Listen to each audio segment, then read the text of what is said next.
Hai teman-teman, how are you? You are just fine and ready to continue the lesson again, aren't you? Nah, nadanya saya turunkan aren't you. Karena apa? Saya merasa pasti ya bahwa teman-teman baik-baik saja dan siap melanjutkan pelajarannya lagi.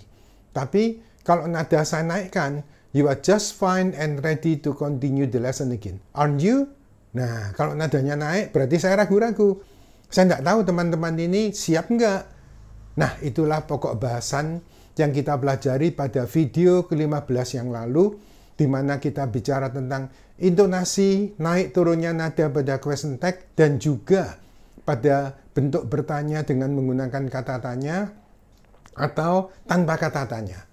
Bahkan, nada naik turunnya jika menggunakan kata or. Kita sudah selesaikan semua question tag-nya. Nah, kini teman-teman kita akan masuk ke pelajaran berikutnya, yaitu bentuk perintah dan melarang. Di mana bentuk perintah dan melarang ini jauh lebih mudah daripada question tag. Tapi bentuk apapun kita harus selalu menggunakan boxing. Jangan lupa teman-teman ya. Begitu boxing lupa, ingat ya, tangan kiri itu to be, MSR, tangan kanan kata kerja, verb. Nah, pilih mana? Jangan maju dua-dua ya, tapi salah satu. Kalau to be ya to be, verb ya verb. Tentunya teman-teman sudah bisa itu. You still remember, don't you? Ya, saya turunkan, don't you? Nah, teman-teman, kali ini saya akan juga ajak teman-teman berpikir apa yang tidak pernah terpikirkan sebelumnya dalam bentuk dalam bentuk perintah dan melarang ini. Untuk itu, teman-teman jangan lupa supaya bisa mengikuti pelajaran saya setahap demi setahap, sehingga teman-teman bahasa Inggrisnya akan bagus sekali. Nah, teman-teman jangan lupa untuk selalu subscribe, aktifkan lonceng, like, share, and comment. Nah, beberapa hari yang lalu ada teman yang bertanya kepada saya mengenai ini, dia masukkan di kolom komen. Ya, tentu saya jawab. Ya, jadi kalau teman-teman bertanya kepada saya akan jawab juga. Baik pelajaran yang sudah kita selesaikan sampai video ke-15 ini, atau pelajaran yang berikutnya. Nah, dia tanya, Pak, lebih penting mana? Kosakata, vocabulary, atau tenses? Tenses itu grammar, teman-teman. Ya, saya jawab dia, oh, lebih penting kosakata, vocabulary. Ya, kenapa? Untuk menguasai suatu bahasa asing, kita harus tahu banyak kata-kata dari bahasa asing itu. Jadi kalau kita belajar bahasa Inggris, tentunya kita harus tahu banyak kata-kata bahasa Inggris itu. Ya paling sedikit 500-an lah. Lebih banyak, lebih baik teman-teman. Nah, terus grammar perlu? Oh, sangat. Tapi kalau perlu mana? Perlu vocabulary. Karena apa? Dengan vocabulary kita bisa bicara walaupun ngawur. Sorry loh ya. Jadi kalau vocabnya bagus, tapi tidak ngerti grammar, jadilah bicara bahasa Inggris, tapi Inggrisnya bad English. I'm sorry. Ya, nah, jadi yang saya ajarkan ini adalah grammarnya, strukturnya, bagaimana menyusun bahasa Inggris dalam berbicara dengan baik dan benar. Apalagi untuk teman-teman yang guru. Nah, ini bisa digunakan apabila muridnya ada bertanya ini atau itu, terus jawabnya jangan ragu-ragu teman-teman ya. Nah, jawab yang pasti dari yang saya ajarkan ini. Karena yang saya ajarkan ini adalah bahasa Inggris yang baik dan benar. Ya, nah bahkan barusan ini kalau saya berbicara dengan teman-teman saya, mereka ada yang bilang, Pak kalau Inggris saya salah dibetulkan ya. Oke. Nah tapi kalau dia tidak tanya, ya saya diam aja walaupun salah. Cuma dalam hati saya paling, wih ngawur Inggris sih. Nah cuman gitu. Nah ini barusan ada teman tanya, Pak kalau saya salah dibetulkan ya. Oke. Nah kebetulan dia waktu itu bilang begini, Pak you are be careful ya. No, you just say, you are careful. Loh, maksud saya itu, Bapak ini orangnya hati-hati. Yes, you say you are careful. Loh, kok nggak you are be careful, Pak? Loh, hati-hati itu kan careful. Loh, enggak, Pak. Setahu saya, hati-hati itu be careful, katanya. Loh, kok bisa saya gitu? Iya, orang-orang kok bilang kan, be careful, be careful. Loh, iya toh? Loh, oh, jadi kamu nganggep hati-hati itu be careful karena kamu sering dengar be careful gitu. Iya, enggak. Hati-hati itu cuma careful aja. Oh, jadi bukan be careful. Bukan, teman-teman. Ya. Nah, kok gitu ya? Ini ini yang akan saya ajarkan kepada teman-teman, yaitu kenapa kok pakai be. Nah, ini teman-teman.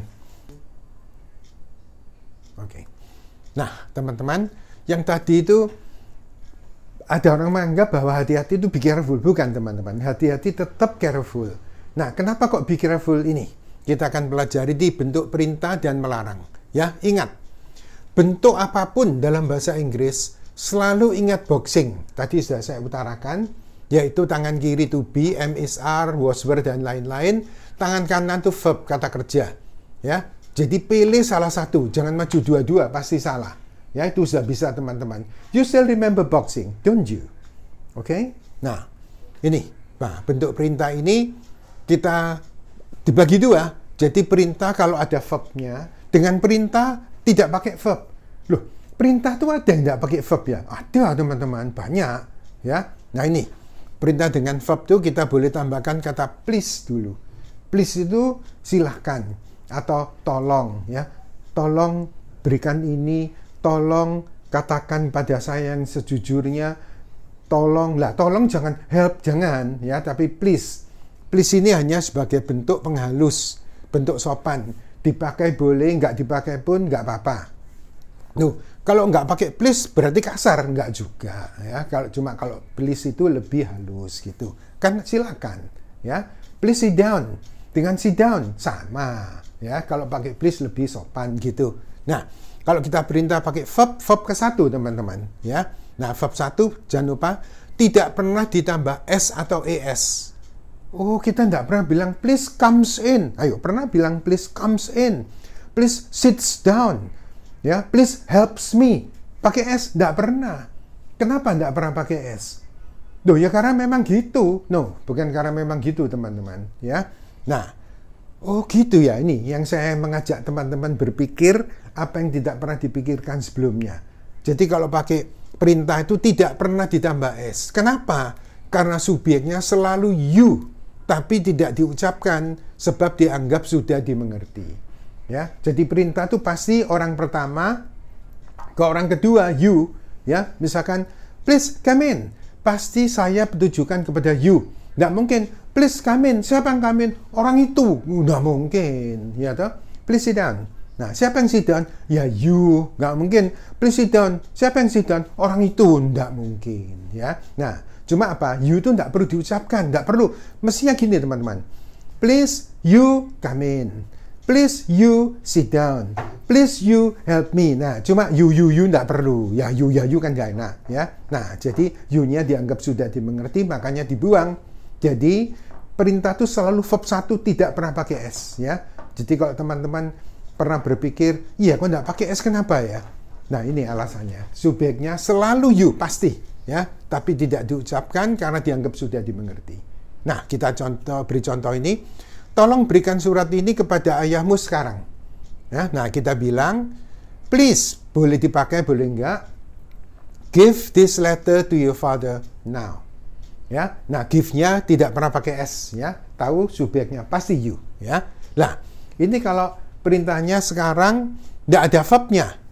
Tetap boxing, teman-teman, ya. Jadi please be plus bukan verb.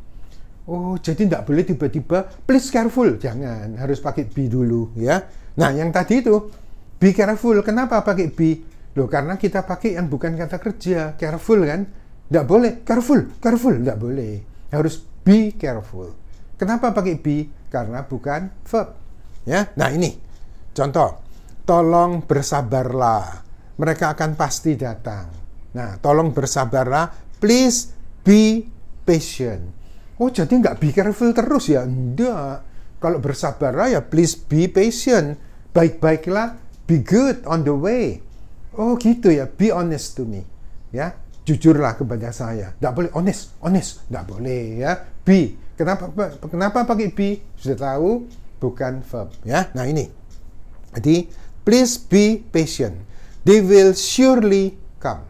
Ya, nah itu bentuk perintah. Nah, kalau bentuk melarang, kita hanya menambahkan kata don't, ya. Nah, kenapa don't? Kok nggak doesn't? Nah, teman-teman tahu kan? Subjeknya pasti you. Jadi nggak ada bentuk perintah doesn't go. doesn't buy, nggak apa, pasti don't. Ya, kenapa don't? Nah, sudah tahu teman-teman, subjeknya pasti you. Ya, jadi ini, please don't diikuti verb 1. Jangan doesn't loh ya. Nah, kenapa verb 1? Perintah selalu verb 1. Nggak ada perintah bentuk lampau. Ya, please go, nggak ada please when, nggak ada. Kenapa? Perintah itu pasti sekarang, nggak ada perintah bentuk lampau. Ya, nah jangan lupa nggak pakai S teman-teman ya. Ini contohnya. Tolong jangan memberitahu siapa-siapa tentang ini.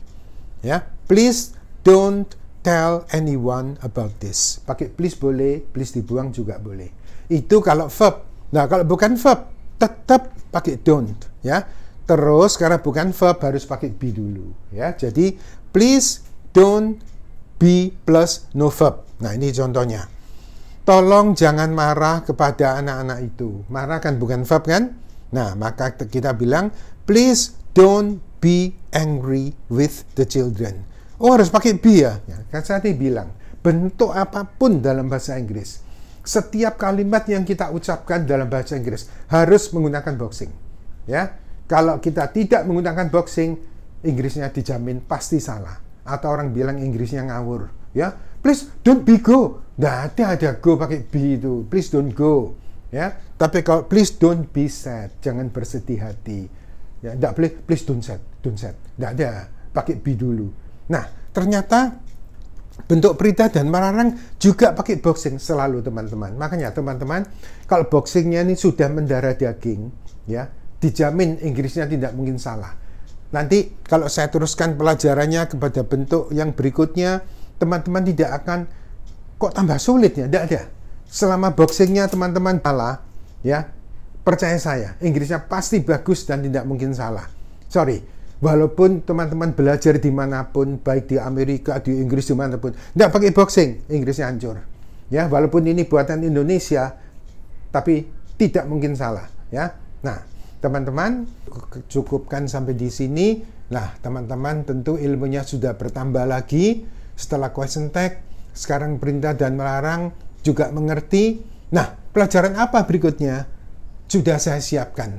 Teman-teman, ikuti saja pelajaran saya. Jangan lupa ya, kalau mau tanya silakan di bagian komen. Nanti akan saya terangkan lagi, akan saya jawab. Kira-kira it's enough for now. It's time to say goodbye. Thank you. See you again.